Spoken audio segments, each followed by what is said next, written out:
Амангелди Кожокеев 6 жылдан бери кант кызылчасын өстүрөт. Ал быйыл да 50 гектар жерге кызылча эккен. Учурда мында кыртышты жумшартуу жумуштары жасалууда. Быйыл кызылчанын өсүмү кыйла жакшы, жаан-чачындын молдугу жакшы таасир этип, өсүмдүктүн өсүшү ойдогудай дейт дыйкан. Азыркы учурда культивация берип атабыз. Культивация тартып, сугатка даярданыш заман келип калды. Буюрса 2 жумадан кийин сугат башталат. Бир сугат сезондо 3-4 жол сугарсак, ошого дыйкандар шүгүр болуп атат. Бирок негизи 4-5 сугат, 6 сугатка чейин сугара берсе болот. Кант кызылчасын. Былтыркы жылдар засуха болуп, баарын түшүмдөрдү кургатып, түшүмдү ала албай, быйыл болсо ошого сугарган мүмкүнчүлүк бар болгондо сугарышыбыз керек.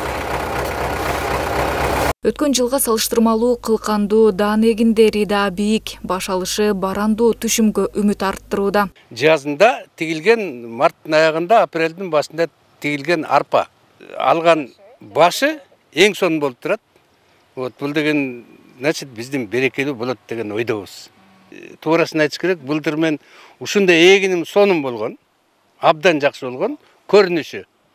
Чаба келгенде араң 12 центтерден алдык. Эми мен ойлосом, мен жакшы алып турмун, таза эле чаппай калгандар да болду.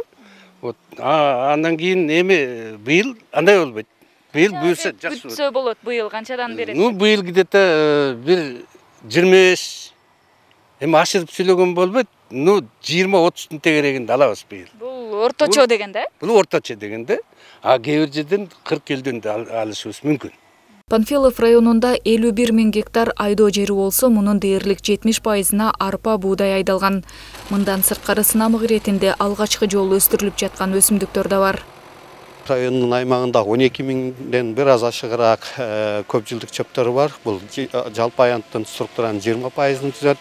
Мындан сырткары бизде Кайыңды кант заводу жайгашканына байланыштуу 1000 гектардын тегерегинде кант кызылчасы айдалат.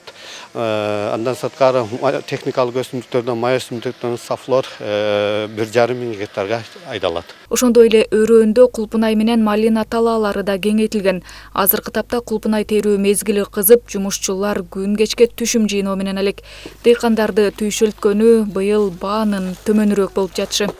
Быйыл ала турган баягы алуучулар да жок болду. Сары өзөнгө алып барып, Бишкек шаарына Сары өзөнгө алып барып атабыз. Бирок аерден деле баягы клубниканын көптүгүнө байланыштуу мындай тандап отборныйлар жакшыларын алат. Баа деле өтө деле шумдук эмес, былтыркыга салыштырмалуу. Эми былтыркынын тең баасы да чыкпай атат да чын-чынын эле азырчы. Кудай буйрса эмди жылы ушу Казакстан Республикасына, коңшу Казакстан Республикасына акимдер менен сүйлөшүп, ушундай жакшынакай бир иш-чара уюштуруп атабыз дейт. Панфилов району Казакстан менен чектешет. Андыктан мөмө жемиштерди коңшу өлкөгө экспортко чыгарууга мүмкүнчүлүк бар. Район акиминин айтымында бул жаатта сүйлөшүүлөр жүрүүдө. Нурайым Бейшиналиева, Эсен Үсөнов, УТРК Чүй.